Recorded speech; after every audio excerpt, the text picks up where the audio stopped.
Ενεργοποιήστε τους υπότιτλους του κάθε βίντεο με αυτόν τον τρόπο για να ακούτε και να διαβάζετε συγχρόνως. Αποφάσισα να επιστρέψω την κλεμμένη εικόνα. Τα μάτια της κλαίνε διαρκώς. Δεν μπορώ να βλέπω το θλιμμένο πρόσωπό της. Σήμερα θα αναφερθώ σε μια ιστορία, μάλλον πρόσφατη, που αφορά την Ιερά Μονή Χρυσοπηγής στα Χανιά. Μια ιστορία όμως που όταν την πρωτοδιάβασα μου ήρθε στο νου η δοκιμασία την οποία περνά σήμερα η Ιερά Μονή της Παναγίας της Καλυβιανής μετά την κλοπή της θαυματουργής εικόνας της Παναγίας.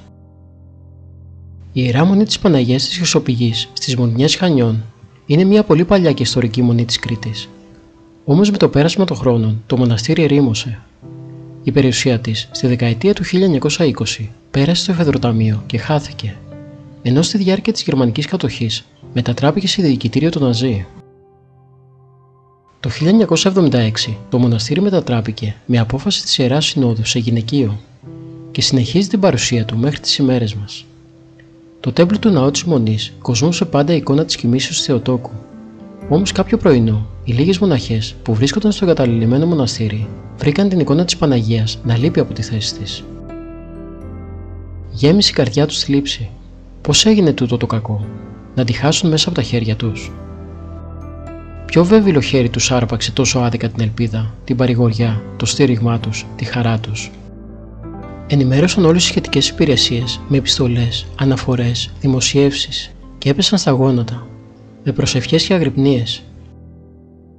Το έμαθε ο κόσμος της κοντινής πολιτείας. Πόνεσαν οι πιστοί, σαν να άχασαν το πιο πολύτιμο θησαυρό τους. Ενδιαφέρθηκαν και εκείνοι, άκαρπες οι προσπάθειες. Ποιος όμως είπε πως η επίμονη προσευχή δεν κάνει θαύματα?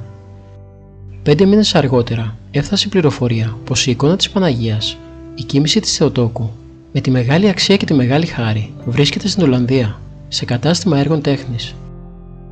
Ο ουρανός είχε δώσει την πρώτη απάντηση στις θερμές οικεσίες των μοναχών, μα η πίστη τους έπρεπε να δοκιμαστεί σε δυνατό καμίνι για να λάμψει ο καθαρός χρυσός της.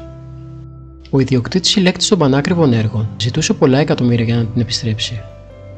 Τουλάχιστον όσα είχε δώσει για να την αγοράσει. Να βρεθούν τόσα χρήματα ήταν αδύνατον. Οι επικοινωνίες μαζί του με όλα τα μέσα και όλους τους τρόπους δεν έφεραν κανένα αποτέλεσμα. Δεν τον συγκινούσε τίποτε, αφού είχε δηλώσει πως κανένα σεβασμό δεν τρέφει στο πρόσωπο της Παναγίας. Η μεγάλη της ηλικία αξία τον ενδιέφερε και τίποτα άλλο. Οι προσευχές έγιναν πιο θερμές, πιο έντονες, ολονύχτιες, για να κάνει ο Θεός το θαύμα του και να συγκεντρωθεί το υπέρογκο ποσό. Μα το θαύμα ήρθε με άλλο τρόπο, απίστευτο και αδιανόητο. Κατασυγκινημένες διάβαζαν οι μοναχές το γράμμα που ήρθε από την Ολλανδία. Δεν πίστευαν στα μάτια τους, που ασταμάτητα δάκρυζαν από χαρά και ευγνωμοσύνη. Αποφάσισαν να επιστρέψουν στη μονή την εικόνα της κοιμήσεως της Θεοτόκου. Δεν μπορώ να βλέπω το θλιμμένο πρόσωπό της. Όσες φορές περάσουν μπροστά της, αισθάνομαι να με κοιτάζει αυστηρά, ελεγκτικά. Και όσο περνάει ο καιρός, τα πράγματα χειροτερεύουν. Είναι 4 ημέρες τώρα που βλέπω τα μάτια της συνεχώς δακρυσμένα. Προβληματίστηκα αφάνταστα.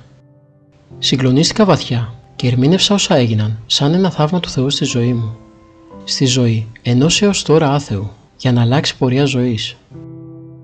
Λεπτομέρειες για την αποστολή και την παραλαβή της θα έχετε σε νεότερη επιστολή μου. Δεν χρειάστηκε να τη στείλει. Εκπρόσωπος της τοπικής εκκλησίας πήγε στην Ολλανδία για να την παραλάβει και να τη συνοδεύσει. Ο ιδιοκτήτης της όμως είχε προλάβει και της είχε βγάλει αεροπορικό εισιτήριο πρώτης θέσης για να ταξιδεύσει σαν επιβάτης στη δική της θέση και όχι σαν αποσκευή. Μια μικρή μπάντα, ειδοποιημένη και πληρωμένη από τον ίδιο, βρισκόταν στο αεροδρόμιο προς τιμή της Παναγίας. Έξω από τη μονή της έγινε πάντιμη υποδοχή και μεγαλοπρεπή λιτανία. Οι καρδιές όλων σκυρτούσαν από αγαλίαση, καθώς μιλούσαν για τις θαυμαστές ενέργειες της αγάπης της. Την τοποθέτησαν στην ίδια θέση, στο τέμπλο της Βυζαντινής Εκκλησίας, που ήταν δική της εδώ και εκατοντάδες χρόνια, και έμειναν ώρες κοντά της για να την υμνήσουν και να την τιμήσουν, να συμπροφέρουν τη χαρά τους για το γυρισμό της. Να της αποθέσουν την ευγνωμοσύνη τους, που χωρίς ποτέ να τους εγκαταλείψει, τους ξανάπαιρνε στη μητρική της αγκάλη και τους σκέπαζε με τη γλυκιά σκέπη της ελπίδας. Πιστεύω ότι η παραπάνω ιστορία είναι επίκαιρη και στις μέρες μας ακόμη πιο πραγματική. Ας ευχηθούμε και ας προσευχηθούμε να επαναληφθεί σύντομα και στην Ιερά Μονή της Παναγίας της Καλυβιανής ένα τέτοιο θαύμα.